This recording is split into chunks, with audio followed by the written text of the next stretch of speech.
আর এই গণ অভ্যুত্থান না হলে আপনারা নির্বাচনের স্বপ্নই দেখতে পারতেন না। গণ অভ্যুত্থানের শক্তি এখনো রাজপথে আছে। আমরা গণ অভ্যুত্থানের সময় সম্পূর্ণভাবে সংগঠিত ছিলাম না, আমাদের কোনো রাজনৈতিক দল ছিল না, ফলে আমরা অনেক কিছুই করতে পারি নাই।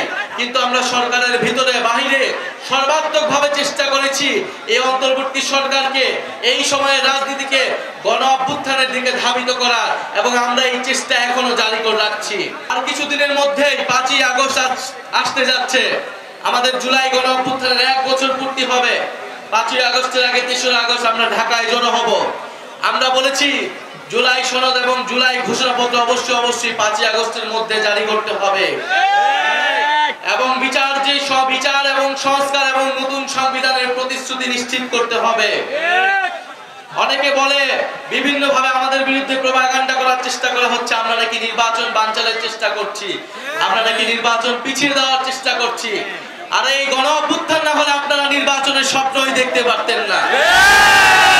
এই গণ অভ্যুত্থান না হলে, যদি কোটা সংস্কার আন্দোলন থেকে আমরা এটাকে গণ অভ্যুত্থানের দিকে নিয়ে যেতাম, সরকার পতনের দিকে নিয়ে যেতাম, তাহলে এই শেখ হাসিনা সরকারের অধীনে আপনারা 4 বছর অপেক্ষা করতেন। বাংলাদেশের মানুষের ভোটাধিকারের জন্য, গণতন্ত্র প্রতিষ্ঠার জন্য কোটা সংস্কার আন্দোলন থেকে এই আন্দোলনকে আমরা গণ অভ্যুত্থানের দিকে নিয়ে গিয়েছিলাম। অবশ্যই আমরা নির্বাচন চাই, আমরা ভোটাধিকার চাই, আমরা মানুষের মত প্রকাশের অধিকার নিশ্চিত করতে চাই। কিন্তু আমরা বলেছি শুধুমাত্র ভোটাধিকারের মাধ্যমে, শুধুমাত্র এক সরকার থেকে আরেক সরকার পরিবর্তনের মাধ্যমে আপনার আমার জীবনের কোনো পরিবর্তন হবে না। আপনার আমার জীবনের পরিবর্তন হবে যদি সংস্কার হয়, যদি অর্থনৈতিক সংস্কার হয়, যদি শিক্ষা ব্যবস্থার সংস্কার হয়, যদি স্বাস্থ্য ব্যবস্থার সংস্কার হয়, এবং যদি প্রকৃত গণতন্ত্র আমরা নিশ্চিত করতে পারি। আমরা এমন একটা সংসদ যদি তৈরি করতে পারি যেখানে ক্ষমতার ভারসাম্য থাকবে, যেখানে এক ব্যক্তি, যেখানে শুধুমাত্র কেবল প্রধানমন্ত্রীর কথায় পুরো রাষ্ট্র, পুরো সরকার পরিচালিত হবে না। আমরা সেই সরকার, সেই রাষ্ট্র ব্যবস্থার জন্য, সেই নতুন দেশের জন্য কথা বলে যাচ্ছি। ফলে নির্বাচন আপনাদের থেকে আমরা বেশি চাই। আমরা সংস্কার চাই, বিচার চাই এবং নির্বাচন চাই, এবং সর্বোপরি মানুষের ভাগ্যের পরিবর্তন চাই। আপনারা জানেন সমগ্র বাংলাদেশে ঐক্যমত কমিশন বাংলাদেশের সংস্কারের জন্য আলাপ আলোচনা চালাচ্ছে রাজনৈতিক দলগুলোকে নিয়ে। সেই সংস্কার কমিশনে জাতীয় নাগরিক পার্টি অংশগ্রহণ করেছে। কারণ আমরা বলেছি গণ অভ্যুত্থানের পরে সামনের যে নির্বাচন আসছে, সেই নির্বাচনে মৌলিক সংস্কার এবং বিচারের মাধ্যমে আমরা সেই নির্বাচনে অংশগ্রহণ করতে চাই। কারণ বিচার, সংস্কার এবং নতুন সংবিধান আমাদের এই গণ অভ্যুত্থানের অন্যতম দাবি। ফলে সংস্কারের মাধ্যমে পুরনো আইনগুলো পরিবর্তন করতে হবে এবং প্রকৃত গণতন্ত্র প্রতিষ্ঠা করতে হবে, যাতে বাংলাদেশে কখনোই আর নির্বাচন কমিশন দলীয়করণ না হয়, বাংলাদেশের পুলিশ দলীয়করণ না হয়, বাংলাদেশের প্রশাসন বিচার ব্যবস্থা দলীয়করণ না হয়।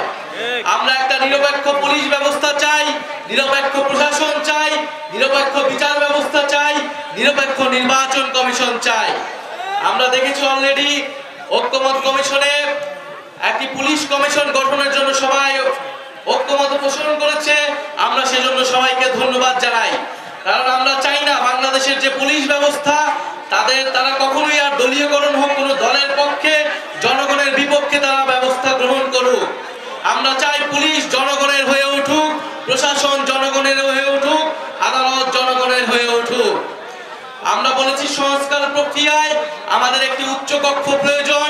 আমাদের জাতীয় সংসদটাকে 2 ভাগে ভাগ করতে হবে, ভোটের অনুপাতে উচ্চ কক্ষ নির্ধারণ করতে হবে, যাতে করে একটি জবাবদিহিমূলক ক্ষমতার ভারসাম্য আমরা নিশ্চিত করতে পারি।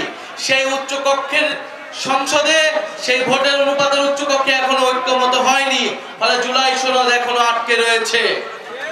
আমরা বলতে চাই জুলাই সনদের মাধ্যমে আমরা এই 5ই আগস্টকে সর্বদলীয়ভাবে সেলিব্রেট করতে চাই, উদযাপন করতে চাই।